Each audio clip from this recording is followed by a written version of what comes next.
Yeah. Hello? Oh. Because I'm not feeling like it. I'm kind of bored today. So, what do you want me to do?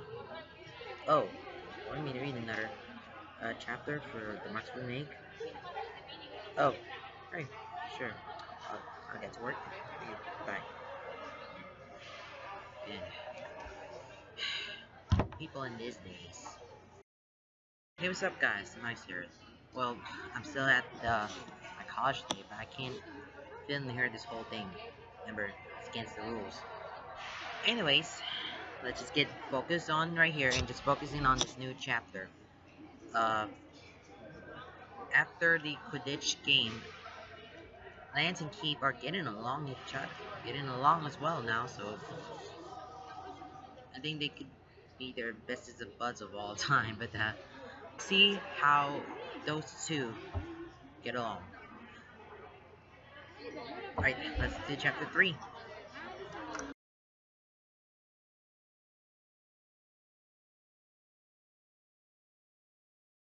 Chapter 3. Take our breath away. Why, in all that is sweet and holy, do you have butter-free popcorn? Fitch asked, leaning back from where they are rummaging in Keith's cupboards to hold the offending box out with 2 fingers, like it might somehow rear back and bite them. Keith glanced up from where he's scrolling through Netflix, and he gives a half-hearted shrug. It's Shiro's. He likes the plain so he can add whatever to it. It's different every time. He needs to stop reading so many food blogs. Hitch grumbles, putting the box back. He grunts disagreement and says, there's real popcorn further towards the back. Found it. Good old movie theater butter. You're a lie. You don't taste like movie theater butter, but you're good nonetheless. Keith can hear Pitch rummaging around in his small corner kitchen, ripping open the plastic and throwing the popcorn back into the microwave before turning it on. He's already turned back to the TV, PS4 controller in hand, as he scrolls Netflix. Speaking of lies, what are we gonna watch tonight? Terrible movies or conspiracies? Pitch flops over the back of the couch, putting their elbows on Keith's shoulders and letting their arms flop straight out in front of him. They rest their chin atop his head. They hum and thought. I'm thinking conspiracies. It's been a while. It has been a while. So there's also a lot of new terrible movies. True, but I stand by my decision. Fair enough. Aliens or other conspiracies? Aliens. Classics, favorites, or something new? Favorites that we hadn't seen in a while. Unsealed Alien Files? Only if we agreed to binge watch them until we either finish or pass out. What time is it now? Paige removes an arm from his shoulders to pull out their phone. Almost 7. How long will it take to watch it all? They tilt their head, calculating silently. Somewhere in the ballpark of 8 hours? He snorts. You're not gonna fall asleep before 3 a.m. anyway, Paige whispers. But you probably will, 'cause you stupidly signed up for an 8 a.m. class on Fridays, so you've been up all day. Keith's chin tilts downward a fraction, lips pursing. Mistakes were made, he says grimly. Hitch chuckles, standing up straight and playfully patting his head. I warned you. Keith swats their hand away. Shiro said it wouldn't be that bad. And who are you gonna believe? Me or that robotic cheerful morning person you call a brother? Good point. I don't know how he does it. Did you know he sometimes goes for a run at 5 in the morning? 5. Hitch. Hitch heaves a bone deep sigh, like the mere thought of Shiro's morning habits is enough to leave them physically exhausted. He's an anomaly. Tell me about it. He mumbles. The microwave dings, and Pitch returns to the small kitchen to take it out and put it in another bag. They busy themselves trying to find a bowl to dump the popcorn into while Keith gets the show set up. He settles back, shifting his feet up onto the couch and pulling his knees to his chest. Leans back against the corner of the couch to watch Pitch. So, are we gonna get real food or just snack all night? Paige rolls her eyes, shuffling over the shovel bowl of popcorn into his lap before going to get the second bag out of the microwave. I'm thinking popcorn now, pizza later. Not from the cafeteria, because the pizza is balls, especially from the late shift. We're ordering delivery from off campus. Sounds good to me. Paige settles on the other side of the couch with their own popcorn bowl, tucking their feet under them and setting the ball aside to pull their laptop into their lap. He hits play and settles back onto the couch, pulling his phone out to at least scroll through his apps.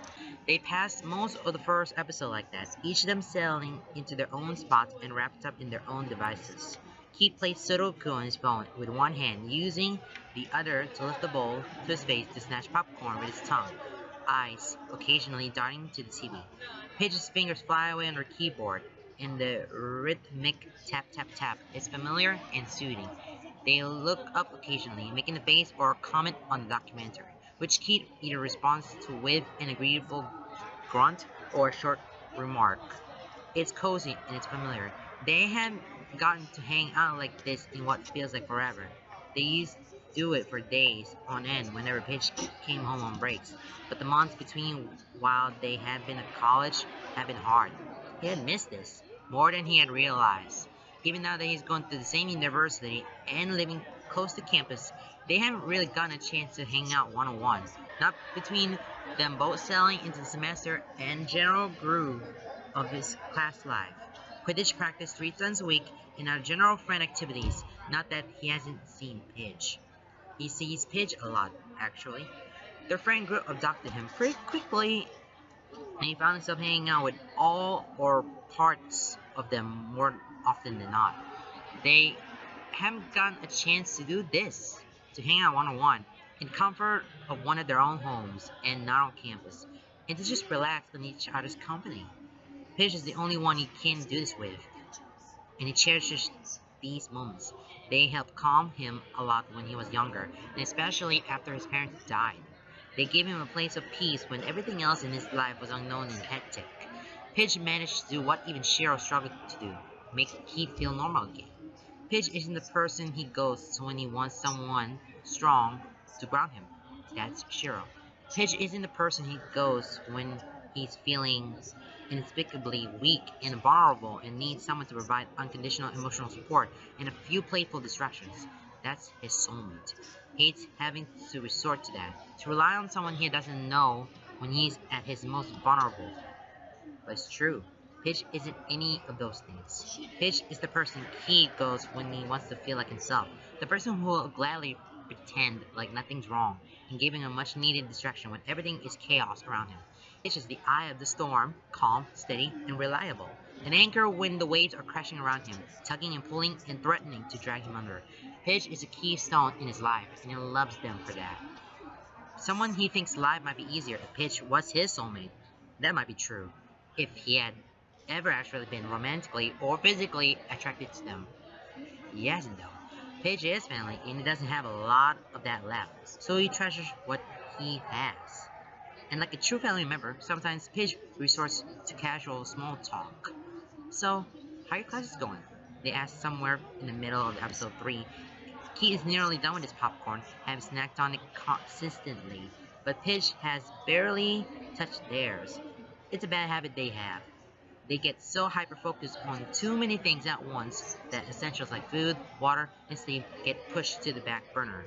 Keith groans, slouching further on the couch. You're doing it again, he complains, stretching out a foot to gently nudge Pidge's popcorn bowl. Without a word, almost as if they subconsciously take the hint, they reach for the bowl and shove a handful of popcorn into their mouth. Doing what? They say, mouthful, sounding like Shiro. Pidge snorts, rolling their eyes, finally looking away from the keyboard to give Keith a flat look. Okay, for one, Shiro isn't the only one who cares about how you're doing. I'm offended. They started counting off on theirs. And for 2, I'm your best friend and honorary sibling, so I'm expected to bug you about your life. For 3, this is college, Keith. Everyone always asks how classes are going. All the time, always. Get used to it. And for 4, real talk, I do care about how you're doing here because I'm excited that you're finally in school with me again. They pointed at him, giving him stern expression. So, humor me. How are your classes? Keith snorts a short laugh to signal that he'll play along. Before he says anything else, leans forward, taking Pidge's computer off their lap. Hey! Despite the protest, they don't try to stop him as he moves it to the coffee table. He then puts their popcorn bowl in their lap and leans back in. I'll talk, but only if you eat. Pidge rolls their eyes. fine. Jeez, you're worse than Matt, they grumble, slouching down against the couch cushions. Keith smirks, raising an eyebrow. Matt would insist you eat a well-balanced meal. At least I'm just using popcorn. You have a fair point, they said, munching thoughtfully. Now, talk. Keith shrugs. There's not much to say. Classes are classes. They're not that much different from community college. Actually, they're kind of easier. Mitch looks skeptical. Really? He shrugs with one shoulder and weighs around a few popcorn pieces, gesturing vaguely. Yeah, like the teachers, they feel like they have something to prove, so they make their classes harder. I don't know. Pitch hums thoughtfully, shoving their face with popcorn. They may often forget to eat, but if it's the only thing they're doing, boy, they do eat fast. I also got most of my gen ed classes out of the way, so I'm able to focus on my major. So that's nice. Listeners, I bet I'm so done with gen ed, but you still have few gen ed classes to take that you didn't at your community college, right? Unfortunately. Like your public speaking class. Like that one. The same one you have with Lance. That is a fact. How's he doing? I don't know. You saw him more recently than me. Keith, Hitch says, drawing out his name in a way they always do when they're tired of him. They stretch out a foot to nudge his leg with their toes. You know what I mean. You nut. How are you and Lance getting along? Hitch stares at them flatly. Hitch, you hang out with us both every Monday, Wednesday, and Friday between classes. Hitch rolls her eyes and nudges harder. I know that, you tank ball of yarn? Keith raises both eyebrows questioningly, and Hitch waves him off. I've been spending too much time with Hunk. He assures me tangled yarn is exceptionally annoying. Point is, I know the three of us hang out, and you guys seem fine. Despite your stupid little competitions, they're not stupid. He grumbles. But I want to know how you guys get along when I'm not there. Keith shrugs. The same as when you are there. Keith, I'm serious, Pidge. It's fine. He's fine. Pidge looks him over for several long moments, and Keith meets their gaze unflinchingly. It's a battle of walls until Pidge finally sighs, running a hand through their hair and biting their bottom lip. Pidge looks down and away from both of Keith's eyebrows, instantly raised, curious, and confused. Pidge almost never looks nervous. Is that what this is? Nervous? Anxious? Perhaps a little sheepish? Alright, if you say it's fine, I'll believe you. They mumble, using the TV as an excuse not to look at Keith, though he had a feeling they're not really watching the episode. I know he can be a handful, especially if he feels like he has something to prove or whatever. A lot of time he comes across as an arrogant dick. I know this. Hunk knows this. We all do. He's not actually like that. I wouldn't be friends with him if that's all there was to him. It's just this weird defensive thing he does. Pitch glances sidelong at him. And Keith said, it's just, I know you guys didn't exactly get off to a great start, and I know he's embarrassed and defensive, and he can be pain in the ass when he's like that. And you don't exactly have a high tolerance for people who are a pain in the ass. And I know you guys bicker a lot, and Pidge, it's not a weird thing to bicker with Lance. I mean, that's basically how we interact all the time. I can't tell if it's friendly bickering or exclusive by Pidge. And I wish I could talk some sense to him, but it can be so dense sometimes. I don't know why he feels like he needs to prove whatever to you, but I know how easy you can be goaded, so it's probably annoying to have him do that to you 24/7. Pidge! Pidge practically has to shout to get their attention and yank them out of their ramble, so also drives his point home by shoving his foot against the shoulder, pushing them over against the arm of the couch, but they finally stop talking in order to glare at him. You know, it's entirely unfair that you're not ticklish, so I can't punish you for this, they grumble, swatting his foot away. He smirks, pulling his knee back to his chest. Look, when I said everything is fine, I meant that it's fine. So, Lance, it's annoying, but not any more so than you. I'm not sure whether to be offended or not, they say, cocking over a smile. Keith finds himself smiling too. Paige aside, shaking her head. Sorry, you're both really important to me, and I want you to get along. We do. He assures them, disperse, for the most part. So, in class, we sit next to each other, and he tries to talk to me and gets us both in trouble. His lips curl into a small, knowing smile. You talk to him too, don't you? He shrugs, idly biting into a couple pieces of popcorn as he looks at the TV. He can be funny sometimes. Pitch laughs. Don't let him hear you say that. He'll be insufferable. Their grin is wide and bright, and all traces of nervous Pitch from moments ago are gone.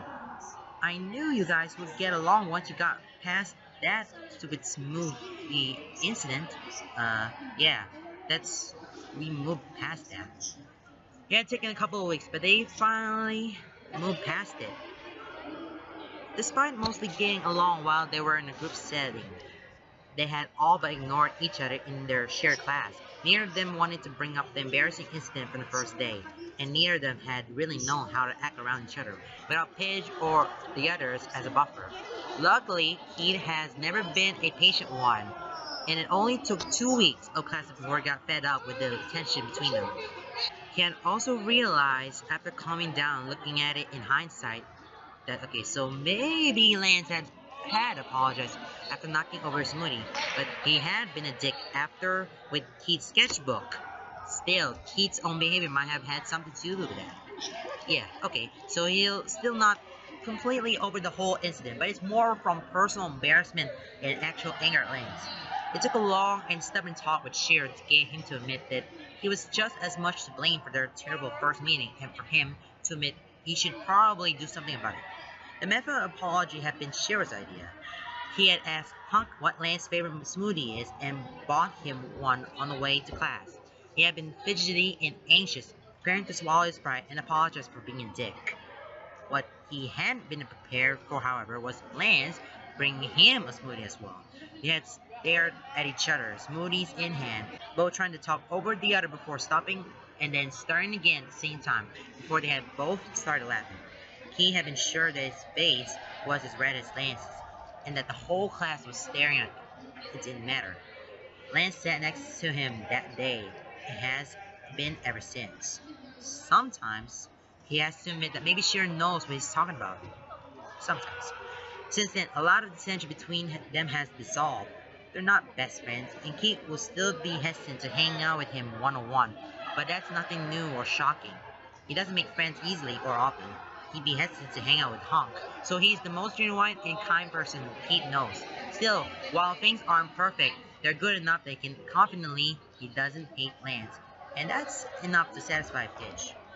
They're nearly done with episode 4 and Pidge sets their empty bowl aside and pulls their laptop back into their lap.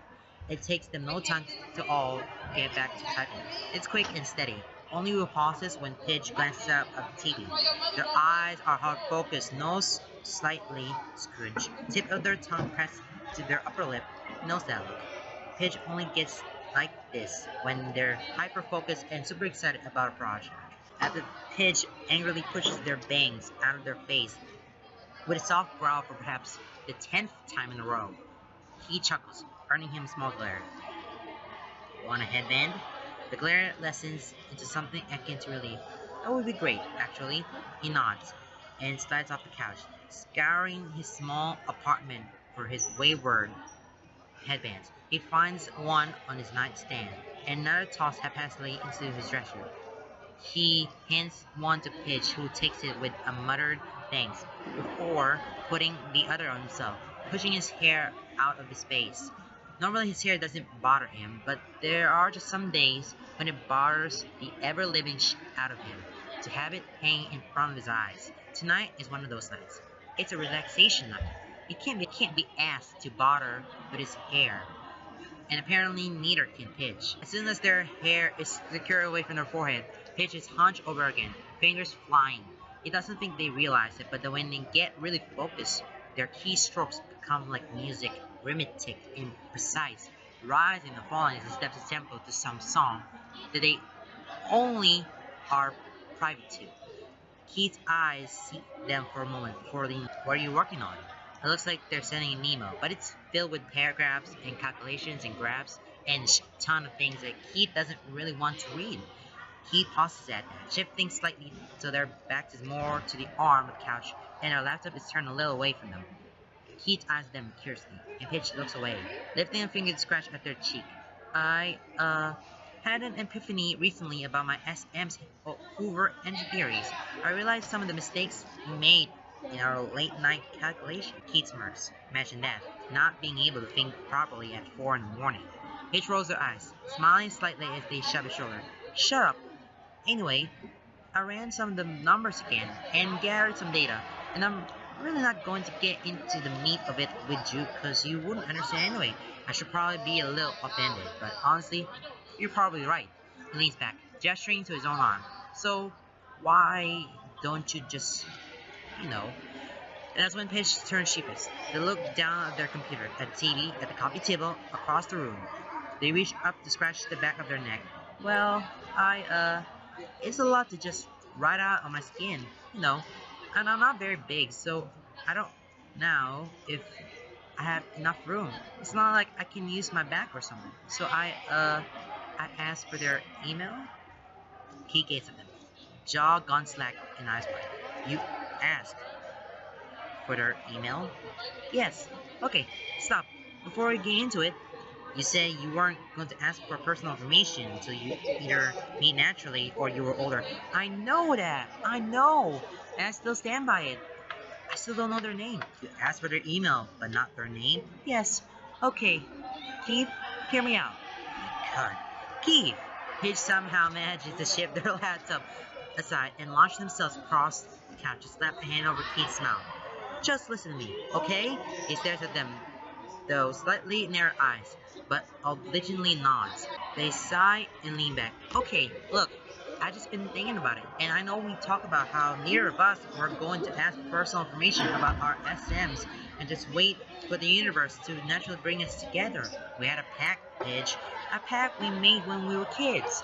Don't get me wrong, a thought of meeting my SM right now is still terrifying, and I'm not ready to be for my forever partner just yet. But it can't hurt to just know a little bit more about them. I want to know more about them. And besides, it's not like I asked for their name, number, and location. Hell, I don't even know their pronouns. I just asked for their email so I could send them some information I dug up for their project. Since it's easier than writing all this for myself, they gestured to their computer before their hands set on their laptop. They looked down at them, fingers idly fidgeting with each other. They both look and sound small, and Keith doesn't like that one bit. It was meant to be a practical solution, but it feels good, Keith. I feel like I'm actually helping them. It's just their email, but I feel closer to them. We just communicate through soul marks. It's easy to forget that they're real. There's a real person out there, destined for me. And I may not be ready to meet them yet, but I don't regret taking this step. They look up, giving him a wry, lopsided smile. Don't expect me to go all lovey-dovey like Honk is with his SM, but I think he might be onto something with the whole getting to know them and getting closer thing. Keith sighs, setting aside his empty bowl in order to scoot across the couch. He wraps an arm around Pidge's shoulders and pulls them into a side. They lean in willingly, but they feel stiff. Are you mad at me? They ask quietly, uncertain, and Keith decides he doesn't like that tone coming from Pidge, and it doesn't suit them. He sighs loudly, slouching further into the couch and squeezing them against him. No, he says, truthfully. How can I be mad at you for wanting to feel closer to your SM? It's a normal feeling. One that you actively ignore. Keith just shrugs. That's my decision. I'm not mad at you, Pidge. Pidge finally relaxes to him, and they sit in silence for a while. Content to simply let the show play, it's Keith who finally breaks the silence. You know, with your skills, you could easily find them now that you have their email. You can't see Pidge's face in their current position, but he can hear it in their voice. I know, but I'm not going to. I still want to meet them naturally, whenever we're destined to. I just like feeling closer. Having some kind of proof that whoever they are, wherever they are, they exist. Keith nods, but doesn't say anything. They settle back into the comfortable silence, which is broken by occasional discussion, sparked by the show they're watching. Pidge doesn't move to take back their laptop just yet, and Keith doesn't push it. He's often so focused on what Pidge is and means to him, that he sometimes forgets what he might mean to Pidge. He never wants Pidge to feel like he'll be mad regarding their decisions about their SM, Those are Pidge's decisions to make, even if they're not ones who make for himself. He wants Pidge to know he'll always be there for them, no matter what. He doesn't know how to say it, however, he shows it by letting them snuggle close, and he takes comfort from the fact that he knows Pidge understands his meaning, even without words. They've already started the 6th episode and just ordered pizza when Pidge says, you know, and Keaton knows that was whatever you're going to say. The answer is no. Pidge continues on like he hadn't spoken. Maybe you should consider talking to your SM. Keaton tenses. He should have known this is where that was going. I changed my answer to definitely no. Pidge says, rolling their eyes. Come on, Keith. Do you ever talk to him? Keith looks away, fingers curling to touch the palm of his left hand where his SM most recent pickup line is marking his skin. The leather of his gloves is warm against his fingertips. He crosses his arms over his chest to hide the action. Sometimes. Really? Because you haven't really talked about him, and I haven't seen you talk to him since high school. We talk, sometimes, he says defensively, glaring at Pidge. He crumbles a bit under the weight of their stare, so he amends his statement. So, he talks to me, sometimes. And did you ever write back? No. He doesn't think his paintings count, and he doesn't really want to tell Pidge about them. It's private. He doesn't know why he's so secretive about his body painting, but he is. It's how he works through his own emotional baggage, the stuff he doesn't want to bother his friends with.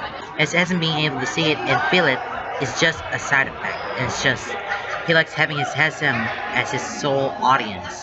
It's just between them. Pidge has seen some of his artwork throughout the years, but he's never shown them any of the things he's done on his body. But he's never shown them the drawings of his recreated songbox. Jesus, Keith, I know you were a little constipated when it came to your SM, but this is ridiculous. Keith just sinks lower on the couch, knees pulled up and arms crossed over their chest. What did they even say to you? His hands itch. Yesterday's picked up line is faded on his right palm. There's no way in hell he's going to tell Pidge that his soulmate sends him a pickup line every morning. God, no. It's private, he grumbles. Pidge sighs. Fine, don't tell me. But don't you think you're being a little rude? Keith looks at them then, a scowl on his face. No. It's my decision whether or not I want to talk to him. Yeah, and I get why you're so skeptical of soulmates and why you're scared and all that. I'm not scared, but you're this guy's soulmate too. You talked to him when you were younger, but then go years ignoring him and he still tries to talk to you. He probably thinks about you all the time and you ignore his existence. He's too good for you.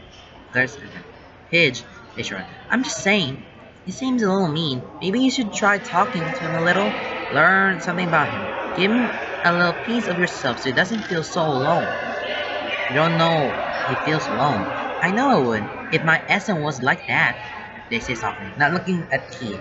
And god damn it, how is he supposed to fight Pidge when they're looking like that? God damn it. Pidge doesn't play fair. I draw to them. Sometimes. He says awkwardly, not willing to give out the extent of his paintings, but trying to give Pidge something so they'll stop making him feel like a terrible person. It doesn't work. It's not enough. You should say something to him. With words. Doesn't matter what it is. It'll mean a lot to him. Promise. He sighs loud and long, shrugged off to a groan as he sinks so low that he's practically lying on the couch. He knows he's not going to win this. Pidge will keep bugging him until he does it. And if he continues to protest, he knows they're just going to pull out the big, sappy guns and guilt him into it. Why does he surround himself with people who guilt into doing nice things? It just isn't fair. Pidge hands him a pen, which he takes reluctantly, staring at it like it might burst in flames. What do I write? I don't know. Anything. Pidge, come on, Heath. I can't hold your hand through life. You're making me do this. So you have to help me think of something. I'm not good at this. Well, have you guys ever talked about anything related to your interests? Not really. Pidge stares at the TV in thought, and Keith watches them. He sees the moment an idea lights up their face. They snap their fingers, turning to him with a wide smile. I got it. Ask him about Mothman. Keith deadens. Mothman? Yeah. He has sat up a little straight at this point, mostly to keep himself from falling onto the floor, and Paige leans over to shake his shoulder.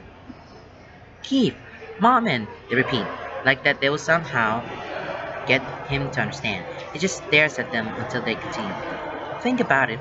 It's perfect. They love cryptids. We love them. It's a crazy random icebreaker, and it'll give him an insight to your interests while you get the same thing. He'll be happy that you're talking to him and sharing something about yourself. I'm a genius. Paige, I don't know. Keith, just do it. Ugh, I'll pay for the pizza if you do it. Deal. And with that, he buys a cap of pen to pull it off and sets a tip on his forearm, taking a deep breath and setting aside all his mixed feelings about this, promptly ignoring the ball of tight anxiety coiling in his gut. He takes the plunge and writes the first words he said to his SME ears. Do you believe in Mothman?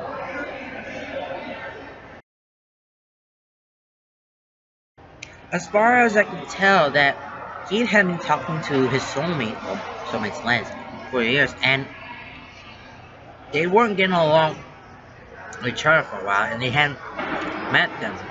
They had to be in close touch, and then writing something in their writing something in his arms and send it to Lance, writing through it. Now, it'll take a while, but believe me, he has a lot to deal with his soulmate for years, and had been trying to talk to his soulmate, well, in Lance particularly. He has been talking to Lance for a while, and it will take a while to just get this process out of the way, and believe me, it's not really good as it is. Would Lance reply to his, the answer, to his question, do you believe in Mothman? That's how it works out on the other side. Hunk, don't scratch! Lance snaps, slapping Hunk's hand away. But Lance, it itches! Hunk whines, holding his hand to his chest. He looks at him with big wide eyes and a pouty bottom lip. It's both hilarious and adorable while his hair is pushed straight upward by his headband, while his face is covered in a green face mask. Lance shakes a finger at him, fixing him with stern eyes. That means it's working. Now leave it alone and let it dry, dude. Hunk let his arms drop to his sides and falls over in the beanbag, flopping over the side of it while whining low in his throat and giving Lance a blank stare. At least he's careful not to smear the mask everywhere. He lays there, boneless, and Lance settles back into his own beanbag, slouching down and wiggling until his nest is just right as he brings up his old Game Boy collar. He has to lie at just the right position in order to get the right light on the screen. How much longer? Hunk asks after a moment. Like 10 minutes, dude. I set a timer. Hunk whines again, and Lance reaches out to absently pat his hair. You'll be alright, buddy. It's good for you. I don't know how you have the patience for this, Lance. It's so itchy. He scratches under his chin, like somehow scratching near the mask will alleviate some of it. Lance gives him a sideways glare to keep him from touching the mask itself. The cost of beauty, my friend? You get used to it. Hunk grunts and continues to stare at him for a few more moments. Are you gonna play that game all night? He asks, something cautiously neutral in his voice. Lance looks up from his Game Boy, blinking for a moment before giving his roommate a small smile. Just while we're waiting on the mask, I promise to knit with you later, buddy. The deal's a deal. I knit, you do the beauty routine. That brings a smile to his face, and damn, Hunk has the best smiles. You also have to help me with cookies later. Psst, like I will miss out on that. Where are you playing that old game anyway? Because it's a classic? Hunk raised an eyebrow. Dude, you bring that old thing to college every year, but I don't think I've ever seen you play it. Classic, Hunk. Classic. Hunk stares at him for a solid 5 seconds in silence, eyes narrow just a fraction as he searches his face, and Lance tries his best not to fidget under that gaze. He fails miserably. That has to do with Keith, doesn't it? Lance mutters. What? No! Hunk nods, a small smile playing across his lips. Yeah, about Paige mentioned something about you two having a Pokemon contest. I didn't realize it was the old games, though. They're classics, Hunk. So what's the contest? How'd you even get into it? Pitch wasn't big on details when they told me. Lance shrugs, turning back to his game. Not a big surprise. Pitch mostly tunes us out, but I don't really remember. We were just hanging out like we always do in our break between classes, and somehow we got on the topic of child games, and we started talking about Pokemon Blue and Red. And I said I was a champ because I am, and told him how I used to race my siblings through the game, and I think he was doubting me. So, naturally, I challenged him. Naturally. So, I got the blue version, he's got red version, and we started at the same time. The winner is the first person to beat the Elite Four and get a full Pokédex. No cheating allowed, including the missing no glitch. All catches, trades, and leveling had to be natural. Hunk comes now. So, are you winning? Lance chews on the side of his cheek. I don't know. Hunk gives him an incredulous look that has Lance scrambling defense. We don't tell each other how far we are. He says he's got his Pokédex up to 70. But I don't know if that's a bluff or not. I mean, I told him that I have 6 badges. But I just got to the 6th gym. Hunk rolls his eyes, falling back on his beanbag to stare at the ceiling, but there's a small smile on his lips. You guys are ridiculous. Lance nudges his thigh with his toe. Don't be jealous, buddy. Hunk chuckles, swatting Lance's foot away. Oh, I'm not. I'm glad you have someone else to focus on with your competitive streak. And honestly, I'm just glad you guys are getting along. I know Pitch was worried. Lance looked up, eyebrows shooting skyward. They were? Hunk nodded solemnly. They said he doesn't really have a lot of friends, and they really wanted him to join our group. After all the tension at the first Quidditch practice, they were a little worried that, you guys wouldn't get along. Lance snorts, hunching his shoulders and looking down at his game. And no, he's totally not pouting. Getting along fine, he mumbles, feeling the heat creep up his neck. He chews on the side of his lip. So yeah, he hadn't exactly been nice to Keith, but Keith hadn't exactly been nice to him either, at least in the beginning. Things are better now. After the whole mutual smoothie apology thing, which was awkward as hell, but also hilarious, and Keith's blush and stammer had been endearing as all get out. So Lance decided, what the hell, right? Pitch has no tolerance for ass hats, so if they kept Keith around for 13 years, he must be somewhat decent, right? Since then, they've been on good terms. There are still things about Keith that bother the hell out of him, like his attitude with stupid copy smirk and stupid scowly face, but they're getting there. He's not about to jump right into inviting the guy out for one-on-one bro bonding time. But they're in a good place. A good friend-making place. He just wishes they hadn't gotten here sooner. If only for Pitch's sake. He hadn't meant to make them worry. Lance can be a nice guy when he wants to be. He's nice as... It's just... He and Key got off to a rocky start, and Key isn't exactly a peach eater, so they had butted heads for a while. Who is he kidding? They still butt heads. At least now there's no malice. Mostly. Anyway, his ass is suddenly vibrating with his alarm as the obnoxious preset cell phone ring blares. He jumps, Game Boy nearly falling out of his hands as he scrambles to get his phone.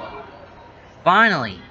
Hunk jumps up, struggling only a little to get his balance after climbing off a beanbag chair and practically dashes for the dorm room door, towel in hand. Hunk, wait up! Lance practically falls on his face, trying to get up, and dashes out of the dorm after him, almost forgetting to grab his own towel. He has to double back for the moisturizer. By the time he gets to the communal bathroom, Hunk is already bent over a sink and wiping off the mask. He sighs blissfully as he simultaneously uses his towel to scratch his face. When it's all gone, he tosses his head back. Sighing again. Finally! Alright, buddy, time to moisturize, Lance says, setting the bottle down on the counter between them. Hunk eyes it dubiously. Do I have to? Yes, you do, Lance says firmly. Get to it. Hunk is quick about it, and while he does that, Lance is a lot slower and systematic about wiping off the mask and rinsing his face. Hunk tells him that he's going to go back and get the stuff ready for cookies, and Lance waves him off without a word. As far as he can tell, the bathroom is empty. It's kind of peaceful when it's like this. It's a pain in the ass to stand in here and do his whole routine while there's a bunch of dudes giving him funny looks. He's then to doing a lot of his routine in his room. As it is though, he takes his time to wipe his face clean and apply moisturizer thoroughly, humming idly to himself. He examines his face closely in the mirror as he goes. He spies a few places where his skin is threatening to break out, but hopefully he's getting to it before they can really form.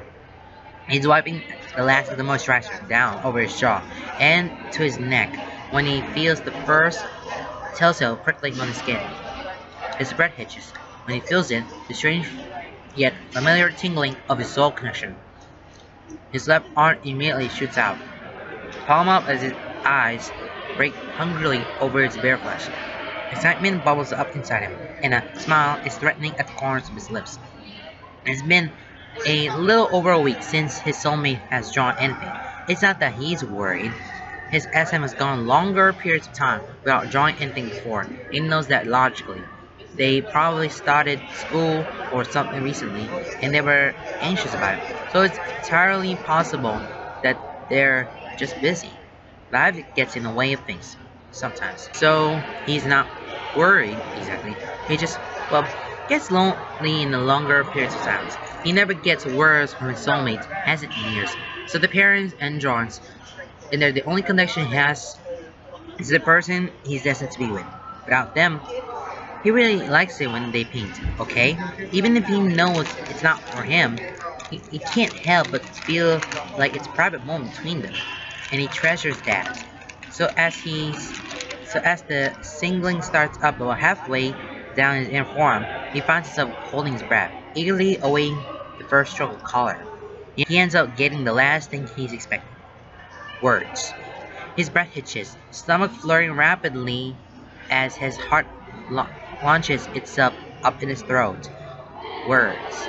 His soulmate is talking to him, and they're the ones starting it. As the words appear, fluttering a foreign anxiousness blurs through his chest, chased closely by doubt and the smallest thrill of excitement. But the feeling fades quickly, echoing away as if it never were there to begin with, and Lance is frozen, staring at the words on his arm. He reads them once, twice, several more times before they really start to sink in, and even then he has no idea what to think. He's in shock, he's confused, and he's practically vibrating with the onslaught of adrenaline that pounds through his system. So he does the only logical thing. He grabs his towel and the moisturizer and sprints out of the bathroom. Honk! He practically screeches, voice echoing off the dorm halls. Honk! He rounds the corner too fast and slams into the wall. He pushes off it, feet scrambling for traction as he flings himself toward his dorm. He throws the door open with a bang and stands in the doorway, leaning against the frame for support and practically panting. Honk! Honk jumps, dropping the cookies sheath he had been holding, along with the mixing bowl full of bagged ingredients. He winces it. Everything clatters to the ground, and it shoots Lance a tired glare. Lance, what the hell is a Mothman? Honk completely blanks, face going slack as he blinks. What? Lance throws out his arm, putting the words on display. Do you believe in Mothman? My soulmate just wrote to me, Honk, with actual words. They wrote to me and asked me if I believe in Mothman, and I have no clue who or what that is. How can I believe in something I've never heard of? Is this a trick question? A joke? Is this a test? Oh god, Honk, what if it's a test? What if I fail and they never talk to me again? What's the right answer, Honk? Then Honk is there, warm hands on Lance's shoulders, steadying him and grounding him. Alright, shh, no, stop that. Breathe with me, Lance. That's right. In, out, in, good. Keep going, he says, voice calm and soothing. Lance latches onto it. Wild eyes focus in Honk's arm, brown gaze and using it as an anchor. He follows Honk's instructions, breathes, and... Okay. But what do I do, Honk? He whines, short a second. Then Honk grins. You answered them, of course. But what if You're not going to answer wrong, Lance. It's just a question. But what does it mean? He shrugs. Who knows? Maybe they're just trying to start a conversation with you. But after years of silence, and they start with this? Why not a simple, hello, how you doing? I have no idea why they chose this, but there has to be a reason. Maybe it's something important to them. Maybe they're curious. We can't know context clues, but I do think you should reply. Lance notes. Well, of course, I'm going to reply. I just don't know what to say. Just answer truthfully. If you don't know what one is, just ask him. Then they'll explain the next thing. You know, you're having a conversation with your soulmate.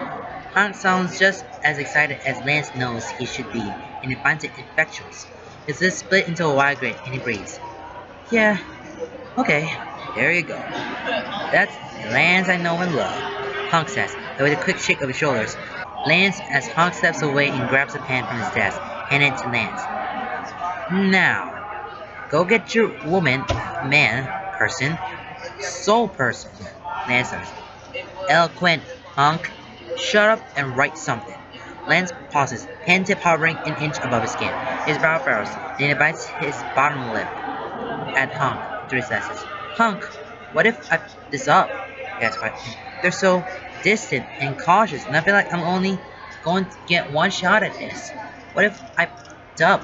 Hank smiles softly then, eyes warm and knowing. He lays a comforting hand on Lance's shoulder and gives it a small squeeze. They're your soulmate, Lance. You're not going to f this up. You'll have as many chances as it takes. They're connected to you for a reason. That's a long, cheeky breath and smiles. Thanks, Hank. Hank pats his bag, bouncing from foot to foot. No problem, buddy. But hurry up. I've got goosebumps over here, and they're not even my soulmate. Lance says, okay. But can we hurry to the kitchen and get those cookies started? I'm going to be a nervous wreck until they reply. If they reply, and I'm going to need some comfort food in the form of warm, gooey chocolate chip. Hank grins. I gotcha, buddy. As Lance's soulmate replied and onto his skin and says, what's a month, man? Lance starts to feel nervous and what he's about to say to his own and write down the pen. But Hank is there to just calm him down. Like he's a mentor. He's the counselor of the school. I relate and try to help Lance to get along with the soulmate to answer the soulmate's question. Do you believe in Mothman? And he has to reply, what's a Mothman? Because he has no idea. Alright, let's go see him. Keith would be lying if he said he was nervous. He regretted the question almost as soon as he had finished writing the words in his skin.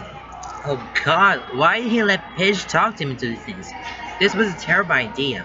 What a stupid random question to ask after literal years of radio silence. What the hell is his SM going to think? He f***ed up. Yes, he thinks the subject of Mothman is a valid one and he will gladly discuss it with anyone. But as an opener, what is he thinking? He blames Pidge. He's already hesitant about the whole summer thing. He's already more nervous about him than he wants to admit. And now he's gone to make himself look like an idiot before they even met. What the hell is social etiquette anyway? He's never been great in social situations, and talking with his soulmate is a hell of a lot more intimate and nerve-wracking than making small talk with someone in the class that he'll never see again. This actually matters a hell of a lot more than he wishes it did. Soulmates aren't all sunshine and rainbows. Contrary to what the media wants him to believe, it is possible to f*** up. And that person doesn't have to love you unconditionally if they don't want to. God, he should have just stuck in paintings. The episode of their show still are still playing, but even though he's staring at the screen, he doesn't really see it. It's nothing more than background noise in the place to rest his eyes while his mind spirals ever downward. Pidge pats his arm, giving him a slight shake. Keith, it'll be fine, they say. But he finds it hard to believe it. Not when he's waiting on the response. How long has it been? Seconds? Minutes? Hours? It probably hasn't been hours, but holy, does it feel that way? There's a knock on the door, and he distantly realizes it's probably the pizza guy, but he makes it no move to get up. He's not sure he can, to be honest. His stomach is twisted in a knot, so tight he feels like he might puke. Has breathing always been this difficult? I'll get it, Pidge says, standing up. I'm paying for it anyway. He nods, but doesn't really respond. He can hear the door open, Pidge talking to whoever is delivering their pizza, but he's not paying attention to their words. He's rubbing his arm, wishing he could somehow erase what he had written. What if there's a tingling on his arm? A familiar telltale sensation being connected to something beyond himself. It's strange.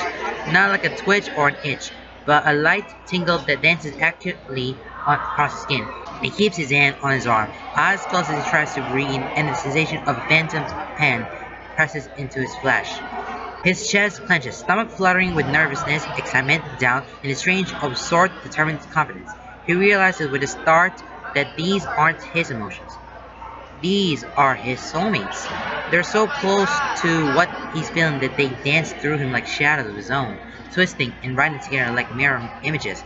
But there's a silver of excitement, a breed of hard confidence that definitely isn't his. And just like that, feelings fade, leaving him with his own thoughts. The tingling in his arm fades, leaving him feeling oddly empty. The familiar curiosity that always follows the making of Soul Mark tugs at his mind, and he takes a deep breath, stealing himself and opening his eyes, and what a muffin?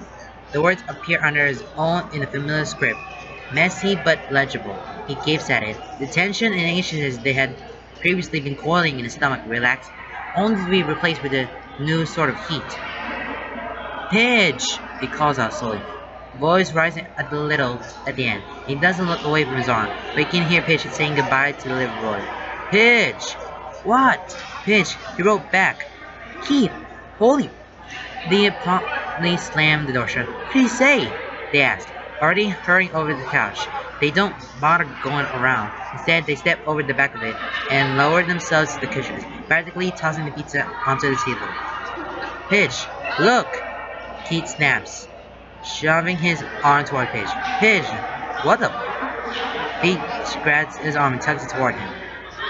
Reading the words tattooed across Keith's skin, they stare long and hard, and Keith alternates between watching them and rereading the words. The heart rate spiking. He's not sure what face he's making, but he doesn't even care because what the? Looks up at him, fingers curled around his wrists and eyebrows, furrow into one of their more serious expressions. Keith, they say, voice calm and even, but deadly serious. Their lips pressed into a thin line. Tom, your soulmate. What the is a Mothman? Pidge scowls down at them. Pidge, I can't just dump my soulmate. He doesn't know who Mothman is. Pidge deadpans. Plenty of people don't know who Mothman is. He knows. He had to tell plenty of people about it. He's trying to be reasonable here, but it's hard. But Keith, he's your soulmate, and he doesn't know who Mothman is. I know, Pidge, he says, gesturing helplessly to his arm, and says the only thing he can think to say. What the? Keith? Pidge says, letting go of his arm to get up on their knees and face him. They put their hands on shoulders and shake him. Mothman is a huge part of who you are. Remember when you were 13? I know, Pidge. You had a shrine and everything. I know, Pidge. You wish your soulmate would end up being Mothman. I know, Pidge. Keith puts his hand over to Pidge to stop them from shaking him. Lips pressed into a firm scowl. He met Pidge's eyes. I'm going to educate him. Good. He needs it if he's going to be with you. He grabs his laptop and turns it off, bouncing his leg restlessly while it boots up. Has it always been this slow? Pidge goes to the kitchen and gets plates and paper towels, plopping down on the couch and opening the pizza box. Keith takes the plate of food offered him as he types in his password with one hand. It takes him not a full minute for his browser to actually cooperate with the apartment internet, and that's a minute too long. A Pidge leans against his arm as he taps to the Google. What are you doing? They ask around about both pizza. I'm educating him, Keith says, pulling up several web pages in different tabs. He then steps to it, writing the web page links on his arm. Paige snorts when they see what he's doing. How no he'll actually look at those links. He's better. He's all Keith says. Chewing on his bottom lip in concentration. Alright, but don't forget to eat. I paid for this pizza, so you better eat it. Pizza can wait, Paige. This is important. Lance, buddy, you're dropping stitches. What? I'm not. You are, dude. Hunk says gently, nodding toward Lance's work with his head. His own fingers never stop moving deftly with his needles and yarn. Just look, I'm totally not. I was counting. He holds up the square he's been working on that might one day turn to a scar, but probably not because it's just a practice square and honestly ugly as. Sure enough, there's the telltale holes caused him by dropping stitches. God damn it! Lance groans, flopping back in a beanbag. He tilted back and Lance sprawled all out. Hunk reaches out and gently pats his arm. It's alright, buddy. You'll get it eventually. You're just distracted tonight. A small, gentle smile curves his lips. I am. I really am. Lips and arm, not really reading the words that are smattered around every open space on the skin, but it's just kind of enjoying the sight of their handwriting side by side. First couple of minutes after Lance had responded had been torture. What if he f***ed up? What if he said the wrong thing? Hunk's reassurances were helpful and made sense, but since Winda's anxiety listened to a lot, he had paced the dorm kitchen while Hunk worked. He had said he wanted Lance help baking cookies, but what that really means is he just wants Lance company while he works, because he can do it faster himself. It's a secret family recipe anyway, but Lance is fine with that. He loves keeping Hunk company, so I'll be a bed support. Luckily, the dorm kitchen located on the bottom floor was empty and was able to pace and ramble in peace. Hunk had listened to it all like the amazing person he is and responded when he needed to, keeping him calm for the most part. He wasn't sure what to expect from his soulmate, but he definitely hadn't been expecting several web page links to be scrolled across his arm, followed by the words, "Read them. Determined fire," shadowed by a subtle and chilling anxiety, and accompanied the words, dancing across the ribcage before fading.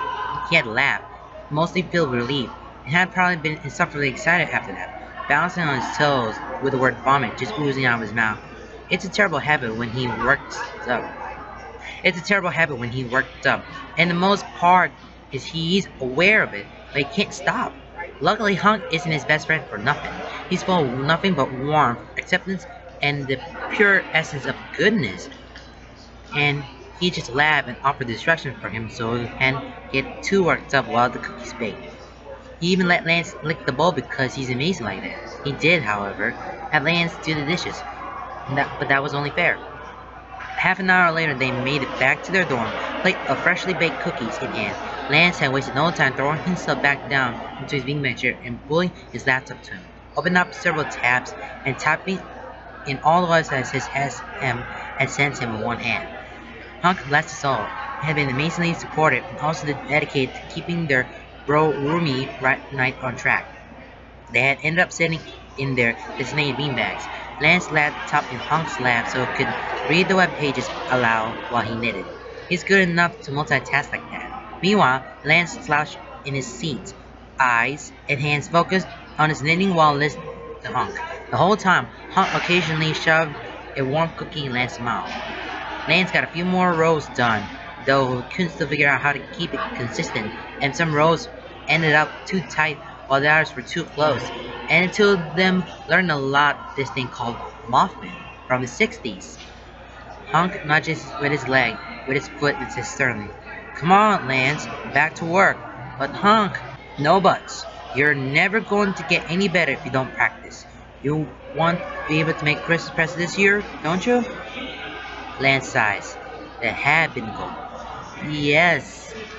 So get to it, his voice is stern, leaving no room for argument. But it's not unkind. He's just used to keeping Lance on track. Lance loves him for it. I know this is the big deal and everything. We can knit between messages for your SM. Yeah, okay. He picks up his knitting again and tries to get back to it, this time without dropping stitches. They've got a rom-com playing on the TV in the background, but it's more there for noise and something to occasionally look at. They've seen it a million times before. They got a whole stack of rom-coms they watch whenever they have road time without Pitch. They're happy and mushy and cliche, but they're great, okay? They're comfort movies. I can't believe your soulmate is into cryptids, Hunk says after a while with a little snort of amusement. Lance smiles, eyes on his young work. I think it's cute, he says something. They would probably get along with Pitch. Lance's head snaps to that, eyes going wide with mouth dropping. Oh god, you're right. Oh no! Lance whines dramatically, slouching so far down that his beanbag shifts, and it is practically ass over head. Hunk is chuckling. It wouldn't be that bad. Yes, it would! Hunk just laughs. With a lot of struggle, Lance manages to prop himself up on his elbows and levels a glare at Hunk. We cannot tell Pitch about this. Hunk screamed. Why not? He said it's cute. Pitch will never let me live it down. They'll constantly send me cryptid stuff. I just know it. Please, just let me have some peace before Pitch finds out my SM is into conspiracies. When do you plan on telling them? Never.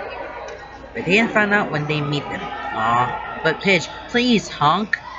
Lance gives him his best puppy dog look, wide eyes, pinched brows, trembling lip, and everything. He holds the look for so long, he even starts to feel his eyes water. To be honest, it's not that big of a deal if Pitch knows, but he knows there will be a lot of teasing that he doesn't really want to put up with.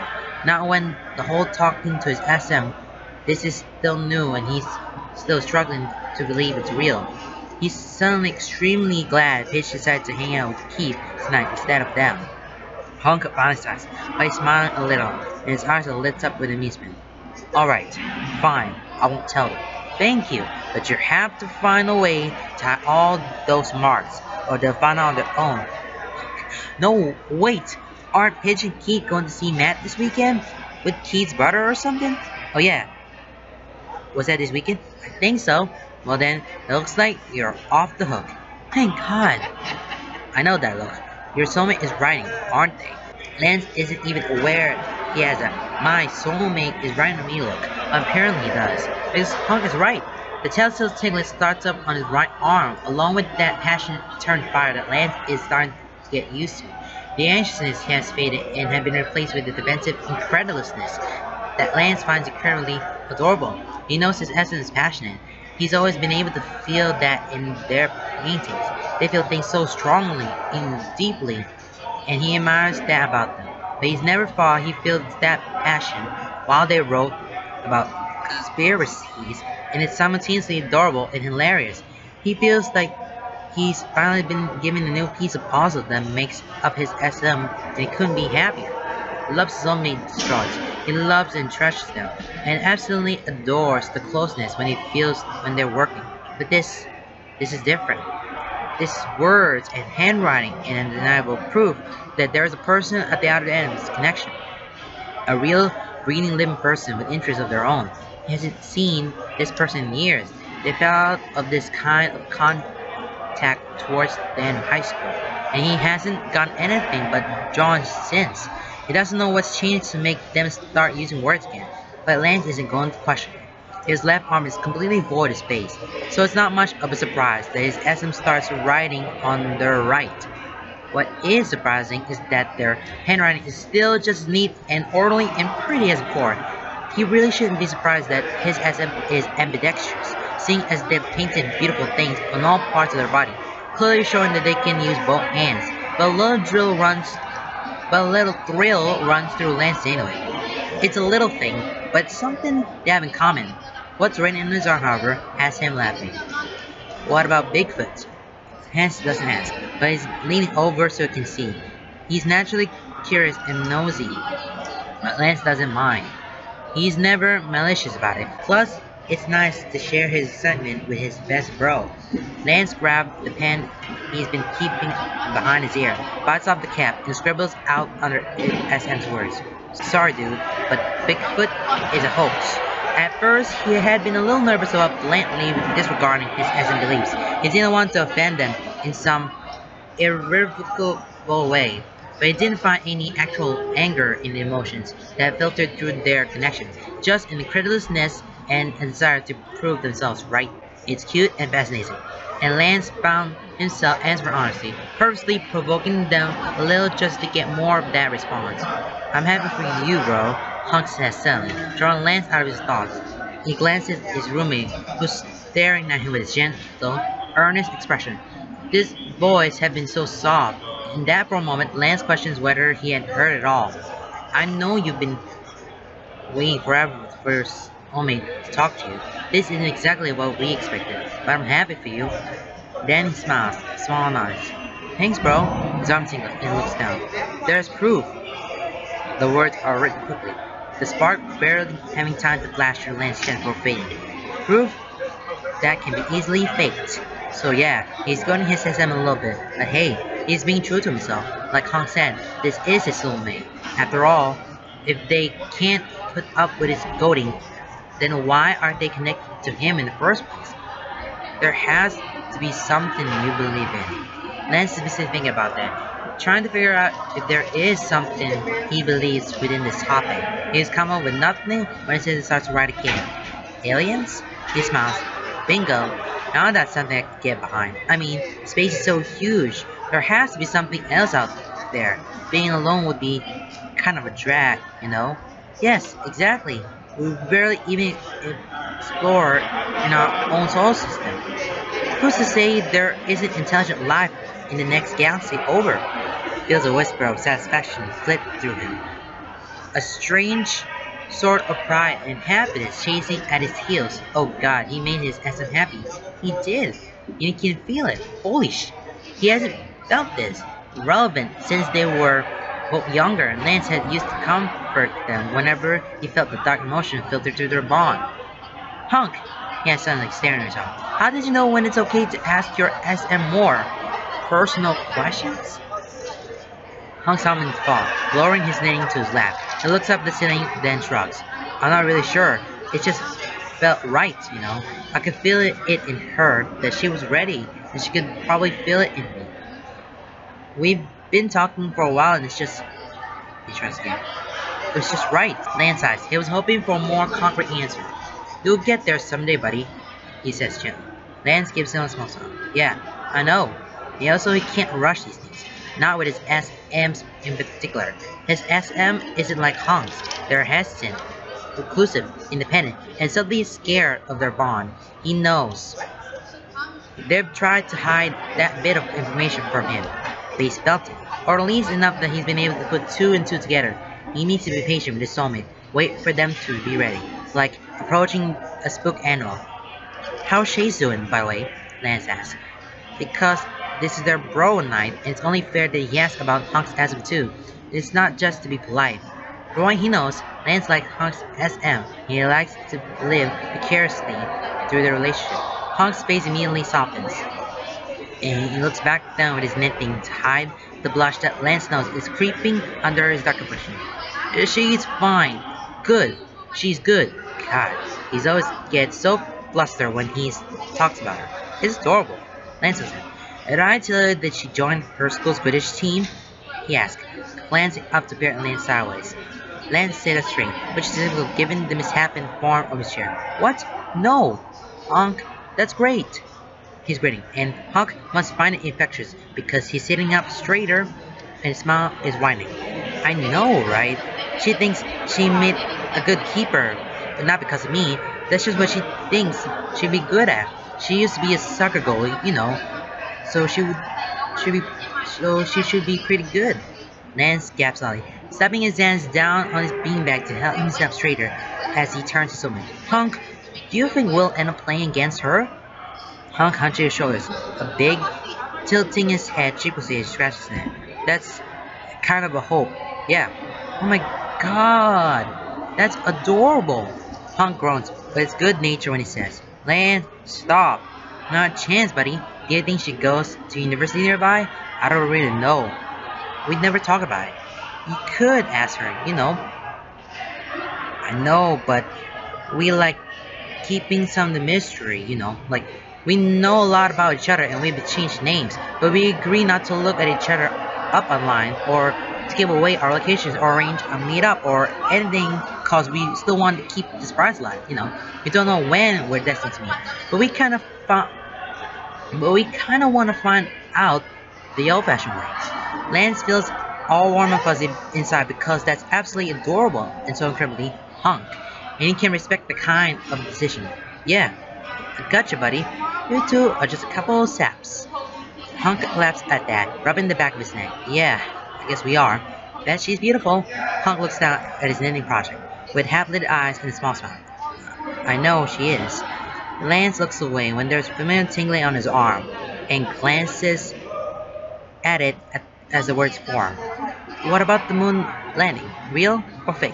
Whoa, whoa, whoa, hold up. Are you insinuating that the moon was faked? Because had to stop you right there. You done, Eden. I'm drawing the line. And then, just to emphasize his point, he draws a line. So, it's kinda agreed to themselves now that they're getting along and they're writing out their marks out the handwritten on their skin, and it makes sense that they're probably has the understanding of how they get along. Key and Lance are getting along each other, and now this time they're writing about some stuff that they don't know, and now that they're talking to each other, well, in their own arms, and yeah, I loved it. I totally loved it. Alright, let's continue on, shall we? Now, Keith unceremoniously stands, hooks his thumbs to the waistband with sweatpants, and throws them onto the floor. Keith, oh my what the are you doing? Keith Pigeon nearly shrieks, clutching their laptop to them as they scramble as far back as they can against the armed couch. Keith doesn't even spare them a glance as he kicks off his pants and sits back down. He crosses his legs, takes his pen, and hunches over as he starts writing on the side of his calf. His leg hair gets in the way somewhat, but it's fine enough they can work with it. Besides, this pen was made to be able to easily write on skin. It's nothing you haven't seen before. Yeah, but Keith, Jesus, give it a warning next time you decide to randomly strip.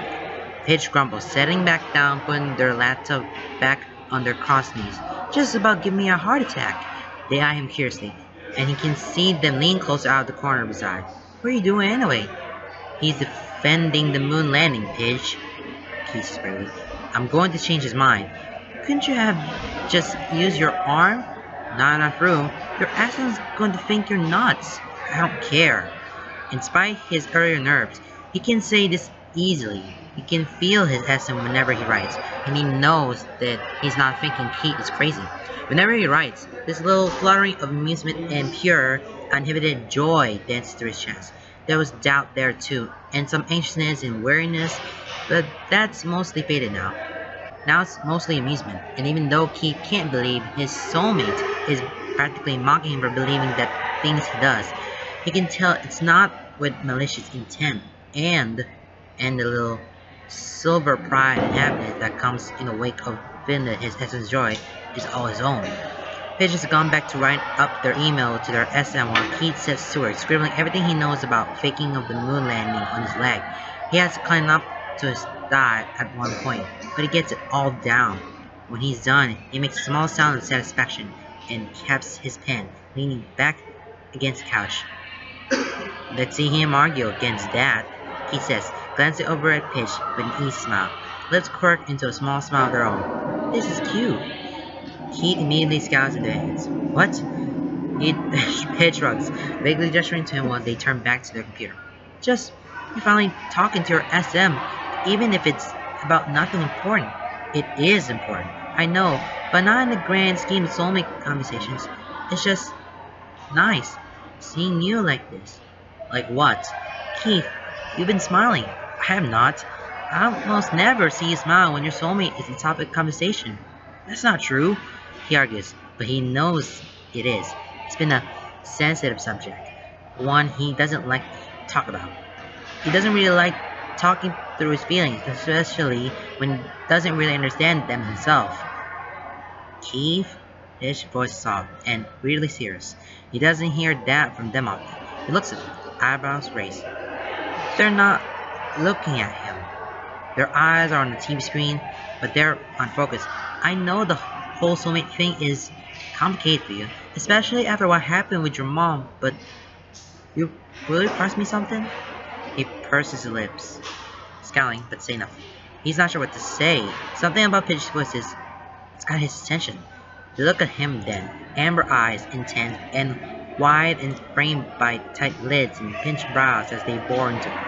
If he didn't know Pidge so well, he flinched away from that look. As he stands, he feels under the weight of it. His heart is hammering, his breath is shallow.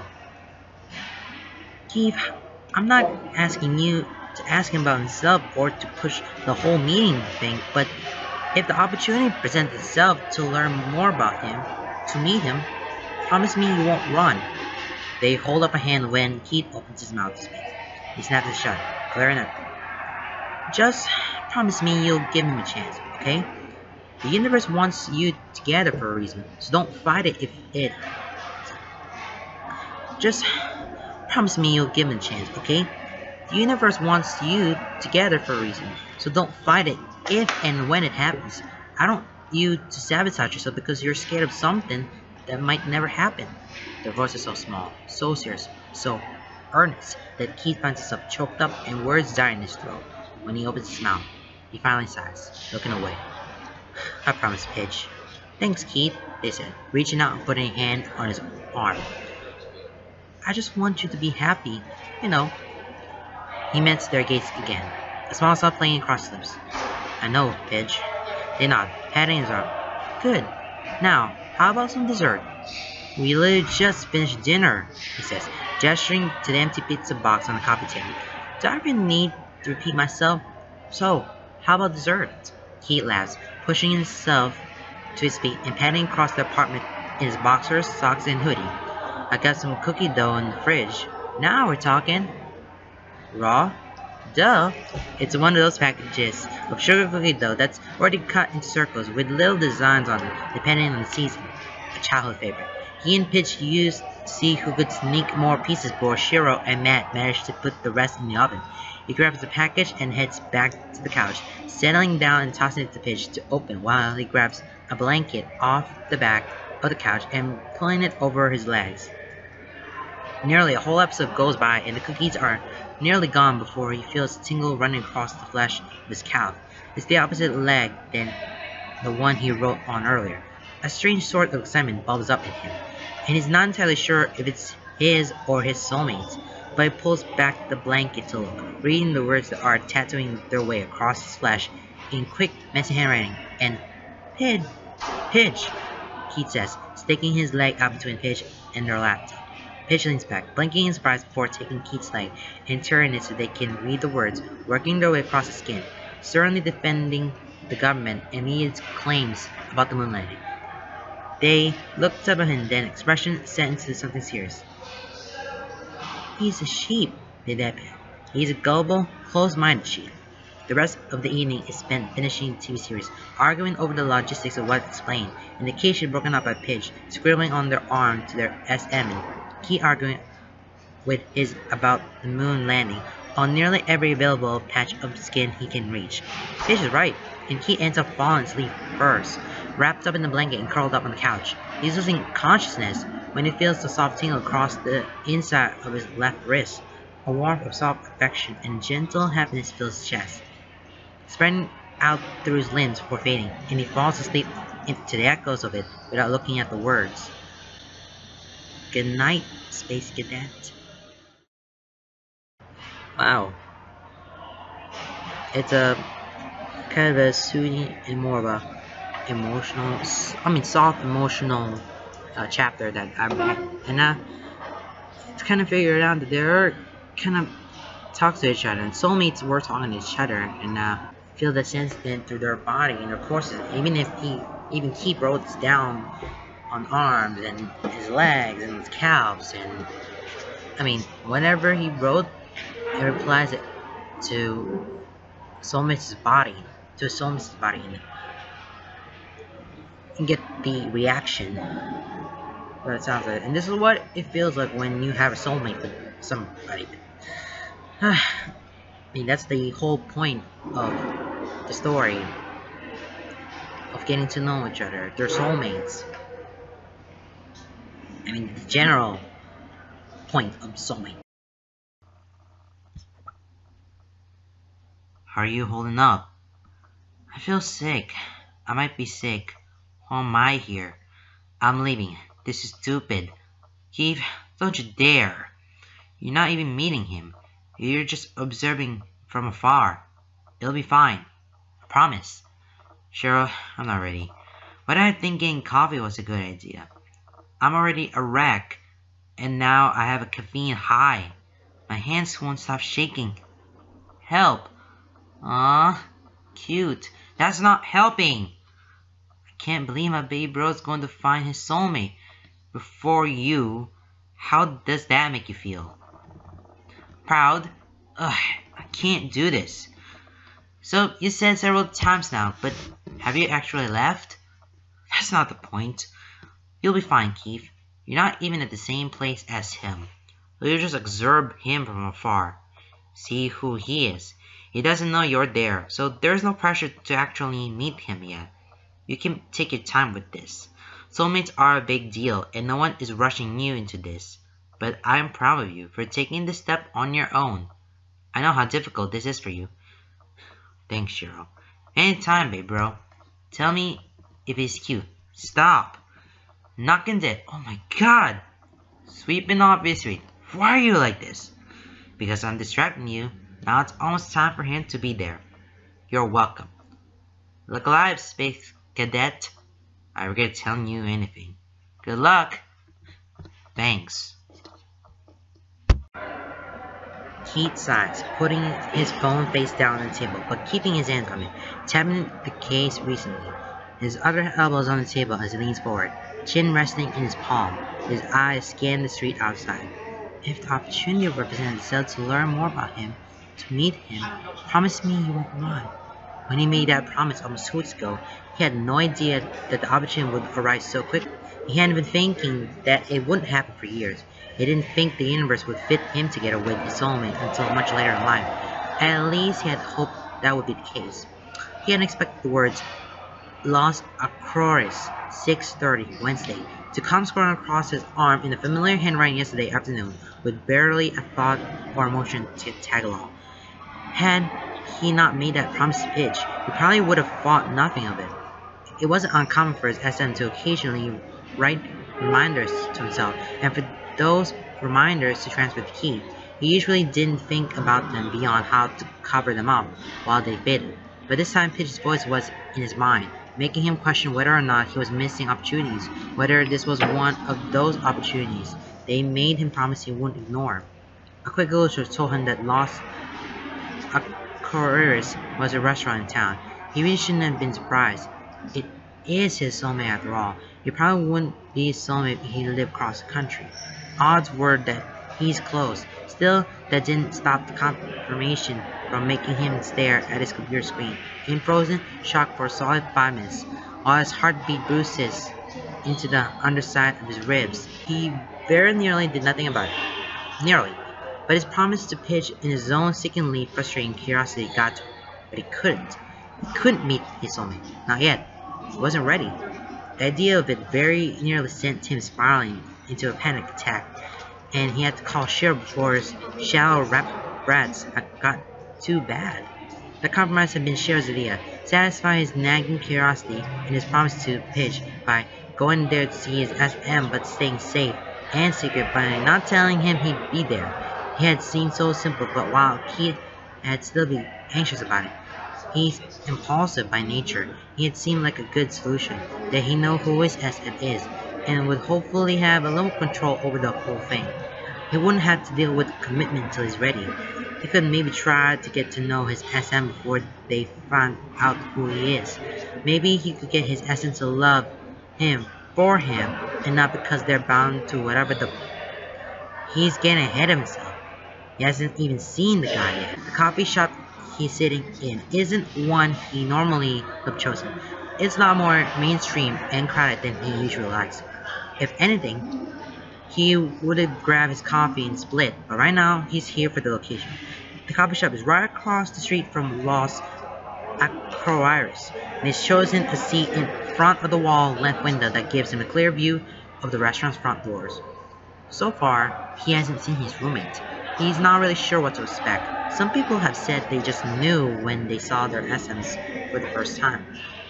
Those same people like to say they felt something explode with light and they saw fireworks or some But he's heard other people say they saw nothing, and they didn't even know it was their SM until they saw familiar writing on their skin. So he's not really sure what to expect. But he does know what to look for. He hadn't been able to sleep last night. Not after his near panic attack, talk with Cheryl, and anticipation running hot in his veins. So he had spent the better part of the late hours painting. He used dark colors, blacks and dark blues, purples and pinks. He moved up to lighter shades, overlaying them in his face in galaxy motif spreading across his shoulder and half of his chest, curling up the side of his neck and just below his jaw. He'd finished it, off with speckles and white stars. He admired it for nearly an hour, staring at it in the mirror and committing it to memory before finally taking a shower to wash the paint off. Now, he just has to look for the boy with stars tattooed on his skin. He flips his phone over screen up and checks the time insistently. His heart gives a little lurch when the numbers read 6:30, and his eyes snap up to the street. Nothing. The steady trickle of students into the restaurant has slowed to nothing. He feels something sink in his stomach, hard and heavy. He tries to tell himself that he's not disappointed. This is probably for the best. He isn't ready to meet his SM anyway. It's probably some other restaurant of the same name in another city. Or it could mean something completely different. He didn't exactly ask SM what the message had meant. Besides, lifting his cup up to his lips. It's lukewarm at best, and it's just as unsatisfying as he feels.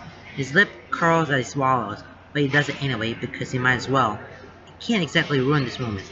The jitters in his hands have leveled out a little, and now he's pretty sure his foot is just bouncing from caffeine high and not anticipation. He's still holding the cup, tapping it idly with one finger, and hovering in front of his face as he watches an elderly couple shuffle along the sidewalk, arm in arm. The man releases her in order to get the door to the restaurant, holding it open and giving her as much of a bow as he can. The look on his face is fond, loving, and makes Keith's heart squeeze. The old woman smiles. She has a painting of a bouquet of flowers tattooed over her forearm. He's wrapped up in watching them when there's a bob of copper hair in his peripheral vision. The movement catches his eye, and it takes him a moment to realize that he's staring at Pidge. What are they doing here? They're hurrying down the sidewalk and dressed in baggy shorts and their favorite lime green and black hoodie. He's so surprised that it takes him a moment to notice Lance right on their heels.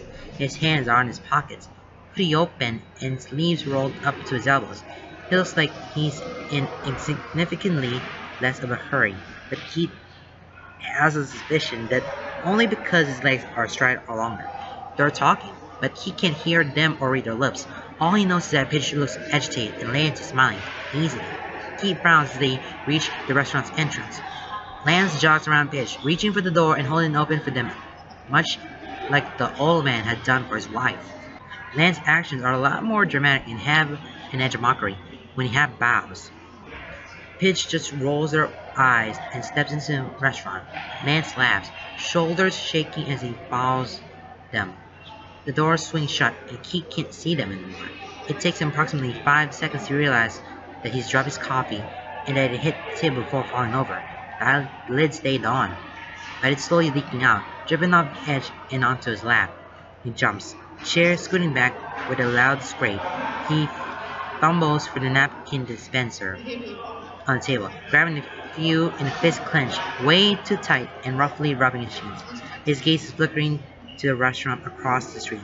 He can feel that his mouth is hanging open, eyes wide. His chest feels too tight. His breath's coming rapid, shallow bursts. His mouth feels too dry, his throat like it's clogged, probably from where his heart has jumped to choking. It pulses in his neck, hard and dizzy. When Lance had turned to open the door, Keith had seen the unmistakable colors of a galaxy crawling up his neck to drown him in starlight. No.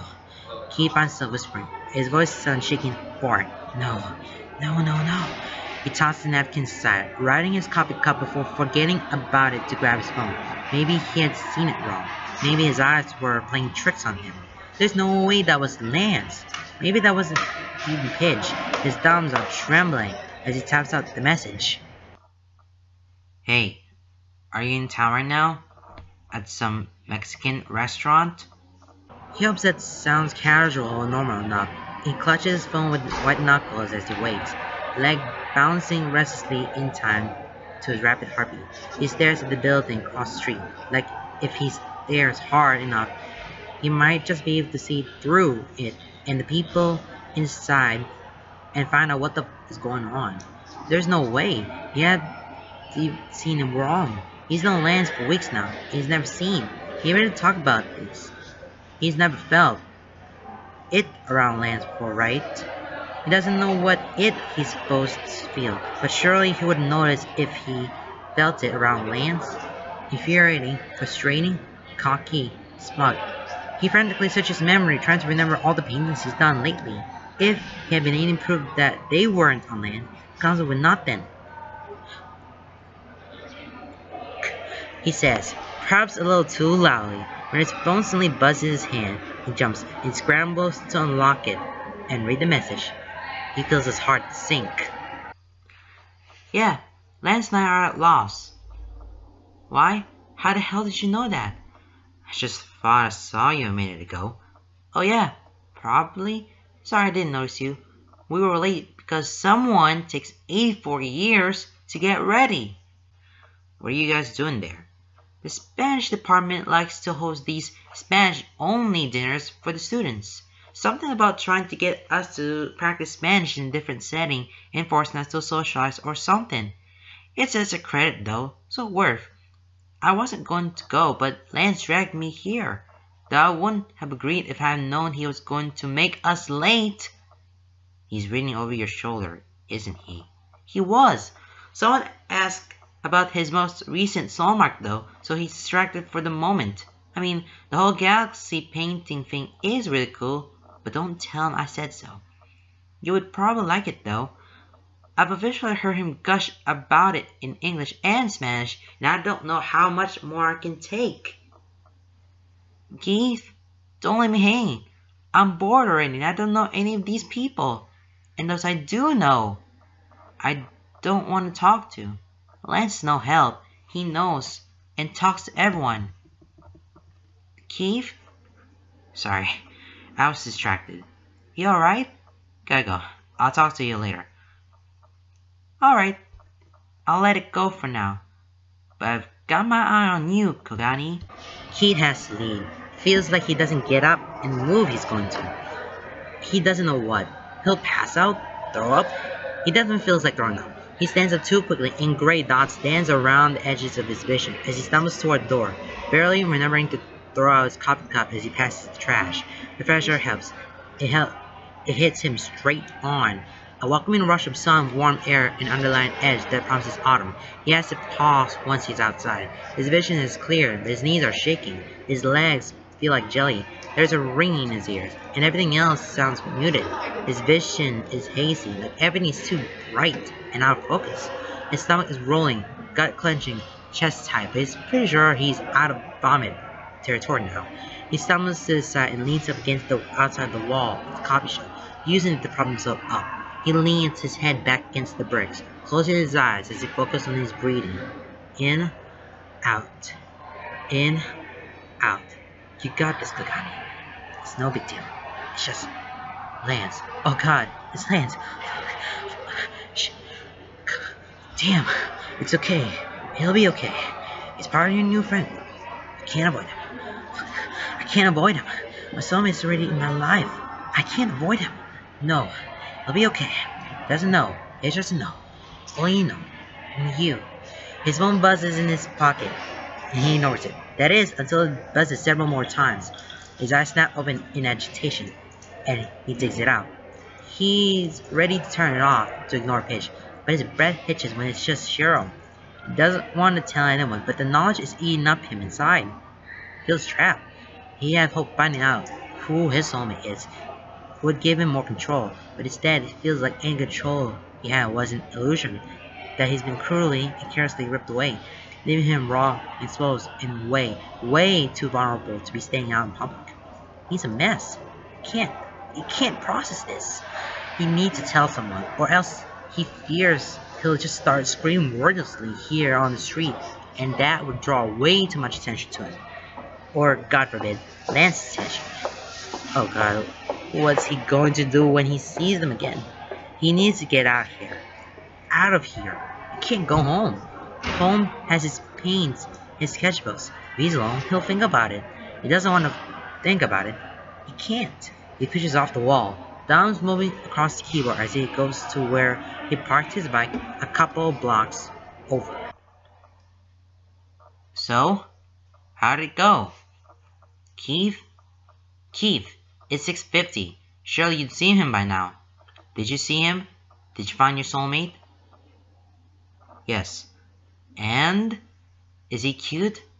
No. That's unfortunate. You don't know the half of it. I take it you're not happy with your SM? Cheryl, am I a bad person? No, you're not, Keith. You know that. You're a good person. Why would you even question that? Because I'm trying to figure out what I did to deserve Lance as a soulmate. Lance, as in... Yes. Pidge's friend? Yes. This moody guy who's kind of your friend now? Friend is a strong word. Well, you know, so is soulmate. When will life stop knowing me?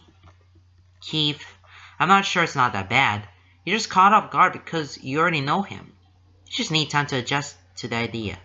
And you have time. He doesn't know yet. Don't tell anyone. Not even Matt.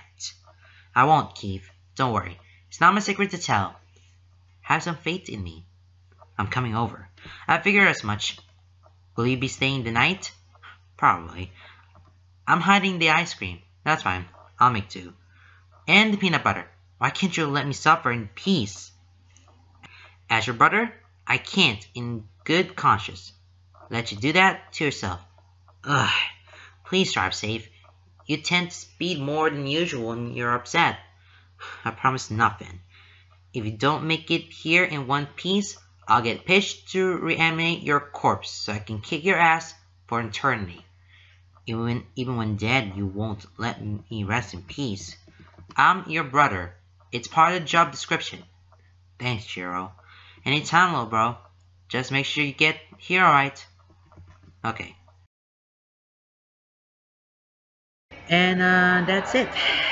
Okay guys, that is the end of chapter 3. I kinda have some pointing up some of the illusions or some kind of a thing that he has to meet, because he's gonna meet the soulmate, and he is going to meet his soulmate Lance one-on-one in person. Oh my gosh, couldn't believe that's going to happen. And oh god, I'm very nervous about what's going to happen in this next chapter. I cannot even I can't even get over it today. Oh man, I can't stand this anymore. But maybe next chapter is gonna be fine, or not. Don't worry, everything's gonna be just fine. Just relax and don't shush up. Just be quiet. Just calm down. Just don't get too nervous. Okay, I'm feeling energetic right now, but I'm not. But whatever that is. Okay, guys, that is the end of chapter 3, and I'm gonna punch myself. Okay, whoa, that my decision's coming to me, so don't get me in that. Don't get me in that crap. Oh, now, okay, that's the end of chapter 3. See you guys next time. Goodbye, everybody. See you.